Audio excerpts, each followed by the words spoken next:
স্বামী এবং স্ত্রী একসাথে করার মতো কি কি আমল রয়েছে? স্বামী এবং স্ত্রী দুজনে একসঙ্গে করার মতো আমল যদি বলি তাহলে বলবো সবর এবং শুকর। উভয়কেই সবর করতে হয়, উভয়কেই শুকর করতে হয়। জামাইটা যদি অমানুষ হয় বউ সবর করবে, আর বউটা যদি অমানুষ হয় জামাই সবর করবে। বউয়ের কিছু পেয়েছে ভালো, তাহলে জামাই শুকর আদায় করবে, আবার জামাইয়ের কিছু ভালো পাইছে বউয়ের শুকর আদায় করবে। উভয়ের জন্য কমন এবং মিউচুয়াল যে আমল আছে যেটার মধ্য দিয়ে দাম্পত্য জীবন সুখী হতে পারে, সুখময় হতে পারে, সেটা হলো সবর এবং শুকর। এর বাইরে আরো বহু আমল আছে যে আমলগুলো স্বামী স্ত্রী একযোগে করতে পারেন। যেমন সন্তানদের লালন পালন ক্ষেত্রে দ্বীনী তারবিয়ত দেওয়া, আল্লাহ ভীরু মুত্তাকি মানুষ হিসেবে গড়ে তোলা, ইমানদার হিসাবে গড়ে তোলা। এক্ষেত্রে স্বামী এবং স্ত্রীর উভয়ের একযোগে চেষ্টা করার ব্যাপার আছে। উপার্জন হালাল হওয়ার ক্ষেত্রে স্বামী স্ত্রী উভয়ের একযোগে আমল করার ব্যাপার আছে। স্ত্রী যেরকম তার স্বামীকে ডেডলাইন দিয়ে দিবে যে হালালের মধ্যে থাকতে হবে, এর বাইরে যেতে পারবা না, স্বামীও একই সাথে স্ত্রীকে বলবে এবং দায়িত্ব নিবে যে হালালের বাইরে তার পরিবারকে উপার্জন তিনি করে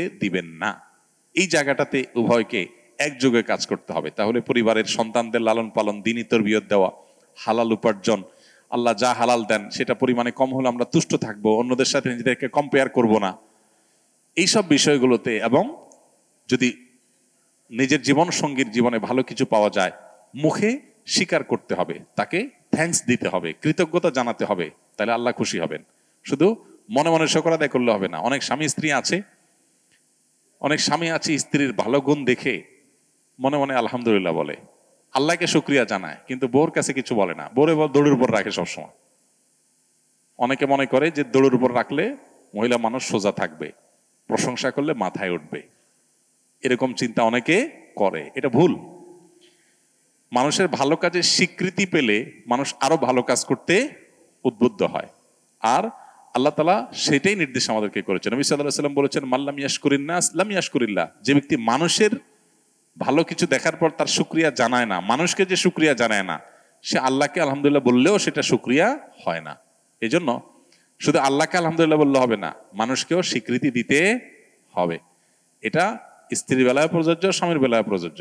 অনেক মহিলা আছে অন্যান্য মহিলাদের সাথে গল্প বলার সময় নিজের স্বামীর অনেক তারিফ করে, যে ভাই, আফা বা ভাবি, আমার বাচ্চার বাবার মতো ভালো মানুষ হয় না। আর আমি মুখ দিয়ে বলার আগে সব হাজির করে, বাইরে আরেকজনের কাছে চাপাবাজি করতে বেশ ভালোই লাগে, কিন্তু স্বামীরে সবসময় দূরের উপর রাখবে, তার সামনে তার কোনো স্বীকৃতি দিবে না। এই রোগ আছে অনেক মহিলার মধ্যে। একই কথা পুরুষের মধ্যেও, বাইরে যায় বউর রান্নার তারিফ করবে, চাপা পিটাবে, গলাবাজি করবে, তো বাসায় বউকে একটা আর সত্যটা স্বীকার করবে না যে আলহামদুলিল্লাহ রান্নাটা ভালো হয়েছে, বরং যতই ভালো হোক একটা দোষ বাইর করবে যে চাপে রাখি। এই পলিসিটা ভুল পলিসি এবং শয়তানি পলিসি। আর মুমিনের পলিসি হলো ভালো কোনো কিছু দেখেছে সাথে সাথে সে শুকরিয়া জানাবে। তো দাম্পত্য জীবনে স্বামী স্ত্রী উভয় মিলেমিশে করার মতো আমল হলো এগুলো। সবরটাও মিলেমিশে করতে হবে, শুকর, কৃতজ্ঞতা, স্বীকৃতি, সেগুলো মিলেমিশে করতে হবে। সন্তান লালন পালনের ক্ষেত্রে আল্লাহর ভয় তাদের মধ্যে জাগ্রত করা, তাদের মধ্যে ঈমানের বীজ বপন করা, তাদেরকে দ্বীন এবং তাকওয়ার উপরে গড়ে তোলা, এগুলোর জন্য স্বামী স্ত্রী উভয়ে সমান্তরাল ভাবে কাজ করতে হবে, উভয়ে মিলেমিশে আমলটা করতে হবে। কথা বুঝে আসছে? আল্লাহ তাআলা আমাদের সবাইকে আমাদের দায়িত্বগুলো যথাযথভাবে পালন করার তৌফিক দান করুন।